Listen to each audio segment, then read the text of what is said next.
speaking of laziness, for everybody who's listening out there, I would recommend one book to you guys. Well, I have a plethora of books, but specifically pertaining to this topic, I would recommend you guys check out a book called Outwitting the Devil by Napoleon Hill, because what he discusses in that book is that 98% of the population is consumed by the devil, and he uses various different vices to lure you into his control. And one of those, the main controlling mechanism that the devil has over 98% of the population, is being feeble, being lazy, being weak, vulnerable. Yeah.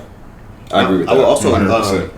No, I love 100%. that reference. I will also take upon, this time to notice that the devil also comes in different forms, and a great grasp that he has, a big grasp that he has on people is fear. Fear is the number one control mechanism that the devil has. He robs you of your choices. He robs you of your choices and your ability to see clearly. Wow. That's right. Because when you're fearful, I'm sure, because of how we've evolved, that when you're fearful, your brain automatically goes into fight or flight. And fight or flight essentially means I'm either going to fight this demon ahead of me, or I'm just going to escape. That's right? Wow. And I'm sure for men, it's probably, we're going to try and fight as much as we flight. But for women, I'm sure they're going to try and flight more than they fight, right? And it's just evolutionary, right? Going back to how we've evolved for protection, how we've able to escape the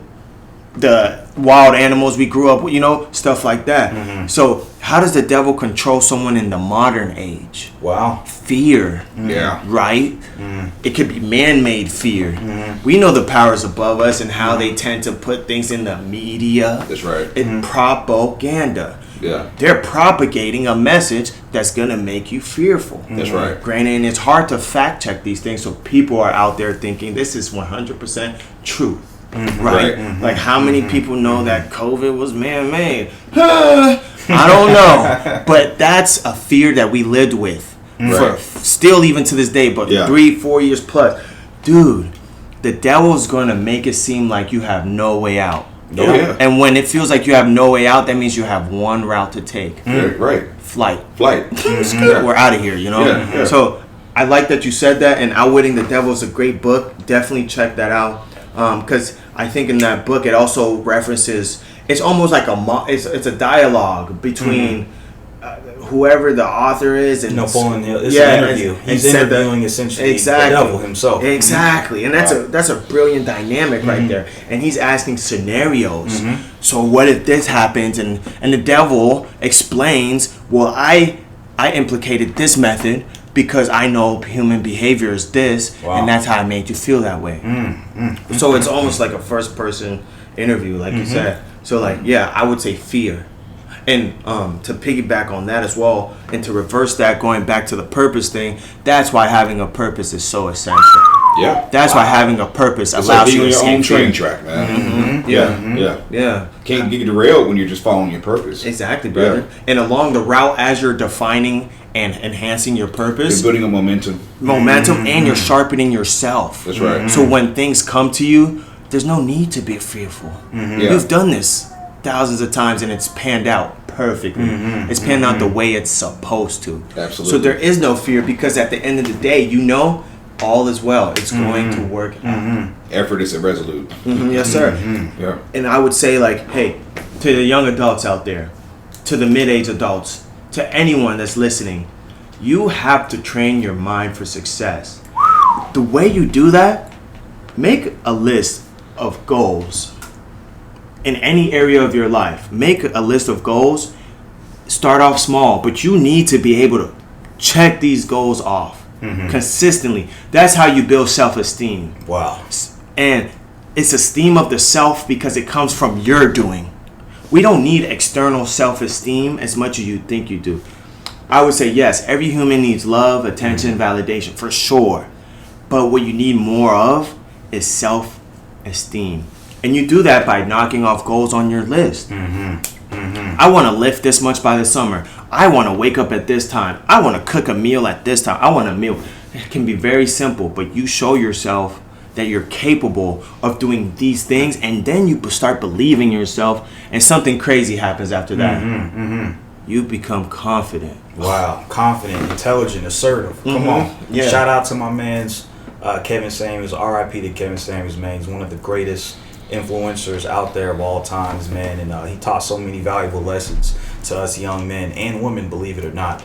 So with that all being said, I have a question for you, Jason. You know, as far as, you know, we've all mentioned the importance of, you know, jotting down notes and creating goals for ourselves. So as a busy IT specialist, salesman as yourself, multi-level entrepreneur, extraordinaire, man, how would you define your assets and liabilities? Well, simply put, we go back to time, right? Time management is the most important thing. It's almost like working out, right? If a person says, "Hey Pat, I want to like build muscle weight, I want to get, you know, right, Yeah. I want to lose weight or whatever," Yeah. what do you tell them? Say, well, don't join a gym, because now you're just piggybacking off somebody else's facility and the idea that if you work out amongst these people, you'll be great. No, you have to actually be disciplined and do it from home.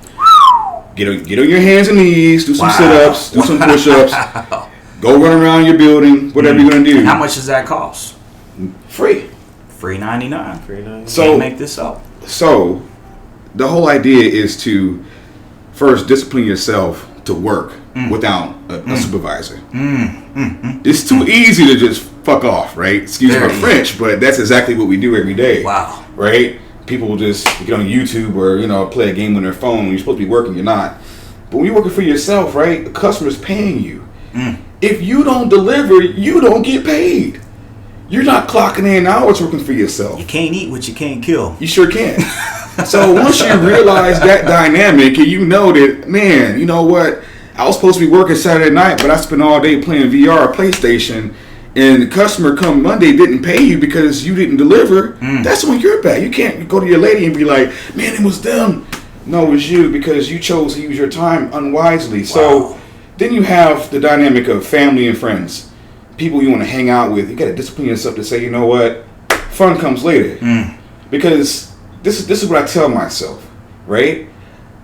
Jason, how many people do you know in the senior, you know, class that actually have their shit together? Where they don't have to downsize after 65 years old. How many people do you know that can write their own ticket in life and decide to buy their own land, retire, maybe, you know, get an efficiency home, buy an RV, simple things in life that don't cost a lot. You can buy a boat for $120,000. It's not that much money when you think about the grand scheme and think how much things cost if you put your money right. But that's quality of life, be to buy a boat and say, I'm just going to just retire and enjoy life. A lot of people can't. Wow. If you calculate how much it would cost to live today and multiply it for how long you think you're going to live. Let's say you retire at 70 years old. Come on. And you want to, let's say by 100 years, say, I want to live to 100 years old. That's 30 years times whatever your living expenses are today with an extra maybe $20,000 to throw around and have some fun. Can you afford that $3.4 million tag? And speaking Who of, has can you $3.4 afford million in their bank right now to showcase this is possible? Not very many of us, unless you're at the elite status. So what keeps me going is the fact that there are elite people right now taking advantage of the many. And I say to myself, well, I'm not part of that equation. However, I don't like it. And there has to be companies, entrepreneurs, business owners who seek to balance the equation to where these corporations don't take over. Wow. So there's a multi-pronged approach where it's a combination of fixing the world for making it a better place if I can, contributing whatever I have, whatever assets that I have, plus quality of life, okay, and the fact that it's impossible to work hard and not receive the benefits of hard work. Wow. It's impossible. Fruits of your own I always labor. say work smart, not hard, but the hard work is the duration over time. It's a commitment to say I'll work weekends, I'll work 10 to 12 hours if I have to, because I want to over-deliver, which increases my net worth, where people are no longer questioning if I can do the job. They're lining up to get me to do the job. And that's a mindset. I don't have to be the best in the world, just get really good at delivering. Right. So with that being said, it's almost like self-perpetual. where these habits may not have been in place to start with, but I kept working at it over and over again, and I've experienced failures. I've had clients turn around and say, you know what, give me my $9,000 back. Wow. Because for some reason, we're not going to move forward with the project, or we decided that maybe you may not deliver at a certain level that we're looking for. It could be just a hiccup along the line where maybe you made a mistake in discovery in writing down the scope of work for what the client needed and wanted, and maybe it did not get, translated over. Customers like, you know what, moving on. They have the pockets to do it, and they have the right to do it. So you learn the hard way. You have to take the time to understand what people are looking for. And an entrepreneur that is really focused on building a proper brand is focused more on giving the audience what they're looking for instead of trying to live out a dream or a vision of what I want. It's not about you. Right. A lot of times, my customers will come in the door with ideas for how they want to build their brand based on, this is my favorite color, high school, whatever, but doesn't fit your product.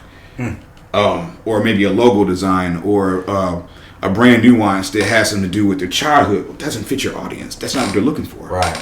It's a selfless act to be an entrepreneur, and also a selfish act because you're getting profit based on the American model of free entrepreneurship and capitalism.